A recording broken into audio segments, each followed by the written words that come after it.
Hello, Lindsay. How are you? Hey, Aubrey, doing good. How are you? How's everything? Excellent. I am excited to dive into this today. Lindsay, have Mm-hmm. you ever completed true or false questions on an exam and found them actually really difficult? Yeah, because you can overthink them very easily, right? Exactly. Yes. Mm-hmm. And Yep. it's even harder on IELTS because most of the exams we've taken that had true false, that was it. True or Mm-hmm. false. It didn't have this additional not given, I which know. really throws a wrench into things. It really does. It adds another layer of complication. And just based on that, we understand we need to prepare with strategies, right? We need to really know the test. All right. Exactly. So we're answering a question today from Fahime, asked during a webinar. She said, my basic problem is reading. Would you please help me with it? Yes. Now, here's the tricky thing about answering a question like that. There is so much that goes into the reading exam. There are so many different question types, and they each have their own strategies. So today we're going to focus on some of the most difficult questions on the reading exam, which is true, false, not given, and yes, no, not given. And we'll share the 4 most important strategies for those questions. But really, you need strategies for all of these different question types, right, Lindsay? You really do. Yeah. I mean, that's what we go through in our course, 3 Keys IELTS, right? We go from the beginning to the end. We go through the entire reading module, but all 4 modules in the course, in the test, and you understand every single strategy that you need to score high. So jump in the course. If you really want to understand this in depth, we'll give you a little hint today, but jump in the course at allearsenglish.com/KEYS. Yes, exactly. Because each of these question types has different pitfalls. Each exam, each part of IELTS has different traps and pitfalls that test writers love to put in there. We cover those in the course as well. And you need to be ready for these so that it's not so stressful on test day. You know what to expect. Yes, I love it. So guys, also don't forget to hit the follow button right here on the IELTS Energy podcast so that you don't miss a single episode. And this episode is also over on YouTube. If you prefer to watch us on YouTube, go to IELTS Energy TV on YouTube and hit subscribe. Good. Awesome. All right, let's dive in with our first tip here. The Okay. first trap that a lot of students fall for is inferencing. IELTS will set you up to make an inference. We're going to go into what that means. Very easy to do, and it will often make you get these true, false, not given questions wrong if you are making inferences. IELTS is tricky. They try to trap you. They try to trick you, don't they? Yes, absolutely. Yes. So inferencing is just making an assumption about the text. Information needs to be explicitly, directly stated in the text. So here's an example, Lindsay. If you see in the text, her umbrella was by the door. And then this is very simplified, but then the question asks, is it raining outside? What would you say? Yes, no, not given. I would say not given. I mean, I'd have to say not given, right? I can't assume it. Is that what we're saying Exactly. here? You Right. can't infer that it's raining. We don't know, right? You could infer it's raining outside because her boots are by the door, but just because the boots are by the door, she might have just not put them away. It's like yesterday. me. I leave my boots there for a week. Me too, 100%. I mean, maybe it rained yesterday or last month. Who knows? Exactly. So we haven't been given enough Yeah. information about what's happening. We haven't been given any information in the passage about what's happening outside. And then here's the other tricky thing is you might see something that causes you to make an inference in one part of the passage, and then maybe it will be explicitly stated later in the passage. So remember, when you're identifying keywords, searching for them in the text, they might show up a couple of different times. So you need to make sure and find both so that you get the answer correct. Oh, yes. Now I understand why this type of question is complicated for our students, for our listeners, right? We really need to dig in and practice with good strategies. What else do we Yes. need to know here, Aubrey? Yeah. So remember, we've said this before that the reading exam is not a comprehension test. You can't just read passages straight through and expect to get these answers correct. If you are reading to understand and thinking a lot about what is in these passages, you will end up making inferences and assumptions, reading between the lines, and this will cause you to get some answers incorrect. And again, we know the test writers of IELTS, they do create these traps, these pitfalls on purpose. So you need to be smarter than the test.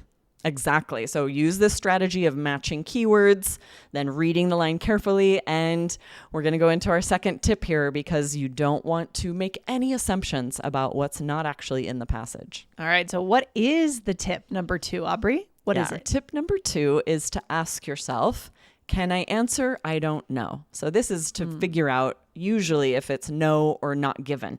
Often it'll be pretty clear if it's not a yes, right? There's no evidence here that it's yes, but is it a no, or do I just not have enough information? All right. Do we want to look into a reading passage, a typical reading passage here? Should I read this? We're going to give you an example. Yes. Can you read a paragraph from a reading passage, and then I'll read the true, false, not given statement. Okay. To stay competitive in a constantly evolving market, continuous professional development is essential. Employees of Synergy Industries attended the 10th annual sales training, which focused on mastering new digital tools and adapting to consumer behaviors. The sessions included interactive workshops, role-playing scenarios, and keynote speeches from industry leaders. All right. And then among others, you have the true, false, not given statement. All employees of Synergy Industries attended the 10th annual sales training. Tricky. So we might think at first the answer is yes, because the text says employees attended. But, Aubrey. Right. But all employees, right? When it says employees of Synergy Industry attended, that could mean some employees. Yeah, so tricky. This is really tricky, right? But if you use this tip to ask yourself, can I answer? I don't know. Then you realize the answer is yes, I don't know. There is no way to know from the text if all employees attended or not. So we would go ahead and answer not given, right? Yeah, because that information is not given in the passage. And you can see how this is really tricky of IELTS writers, because when you're just reading along, our brain makes these assumptions when it says employees attended. And we might automatically think, oh, yeah, that means all the employees attended. But that could be implied some employees attended. So when we have those definitive words in a statement, all or, something like that, that's more extreme. Yeah. Make sure you answer, can I say I don't know? Yeah, I don't know. Yeah, just understanding as you're preparing, there are people whose entire job it is to trick you on this test, right?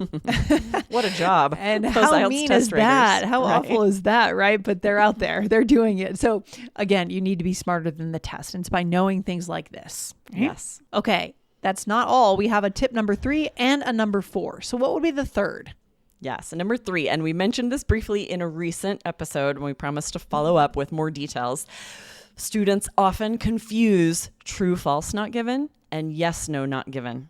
And it's really easy to write a T instead of yes because they are so similar. So if you write a Y instead of a T, it would be marked incorrect. That's like a unforced error, isn't it? Right? It's an unforced Exactly. error. Yeah. So because this happens so often, you need to be aware that this is an easy mistake to make. When you go through your test after, double check that your T's and Y's, was that actually a true, false, not given? If you've written a Y when it should be a T, scratch it off, replace it, erase it, fix it. It will be marked wrong.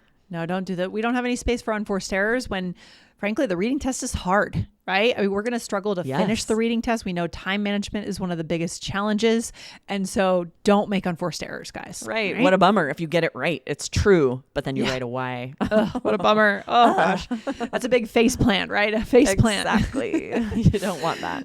Yeah. What's number 4? All right. Number 4 is that little words in the statements are often the key. This is highlighted in our example there. The key was all.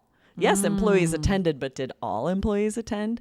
So the words that carry the most information, of course, names and verbs, but most importantly, a lot of those little words that either agree or contradict are letting you know if the answer is yes or no or not given.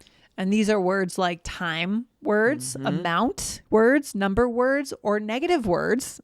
Tricky too. Like no or not. Having a special radar out for those would be key. Exactly. They might change the entire meaning. So you feel like everything matches the yes, no, not given, and then there's just one word switching it. So here's an example. If from the passage you have this excerpt, there is no evidence that the new drug reduces symptoms more effectively than the standard treatment. And then what would be our true, false, not given statement? So here's the statement you might see. The new drug is more effective than the standard treatment. Yeah. So the passage clearly states there is no evidence that the new drug is more effective. So this is so tricky because if you're just matching keywords, that statement is there. If you don't read the full sentence and see the negation, you would get this incorrect. Oh, so here we want to answer false, right, Aubrey? Exactly. The statement claims the opposite, saying it is more effective, which directly contradicts the text. So this is not given. This is false. Wow, these kind of negatives can sort of confuse us, right? But if we just sort of take a breath, step back, and then read it again, that can help sometimes when it comes to these negative questions, right? And look for those small signpost words. That no there, no evidence is really key. Wow. Wow, this is great. These were 4 really smart tips and hacks to understand tricks that are being presented to you on purpose, right? Yes, absolutely. But as you know, to answer Fahima's question, there are strategies for every question type, and there are quite a few question types on IELTS reading. So you need strategies for each one of them. We want you to be ready to feel confident on test day, knowing that you have strategies for any question type you could face. Yeah. And the way to do that is to have a clear step-by-step daily study plan and a system that's been created by a former examiner of 14 years. Guys, the place to get the course, 3 Keys IELTS, is at allearsenglish.com/KEYS. And we have a community in there where students can ask questions, Aubrey, and you're in there answering questions. Yes, you can ask your IELTS questions and you'll get very quick responses that you know you can trust. Yes. We also provide speaking practice at our Open Conversation Club fluency parties. So it's a great chance to practice for IELTS speaking and also to meet speaking partners. Yeah, it's so true. So once you're in the course, you're no longer going to forums, you're no longer Googling, you're no longer getting thrown around YouTube with suggested videos. The problem with that method is that you're not following a system. You might be learning contradictory strategies.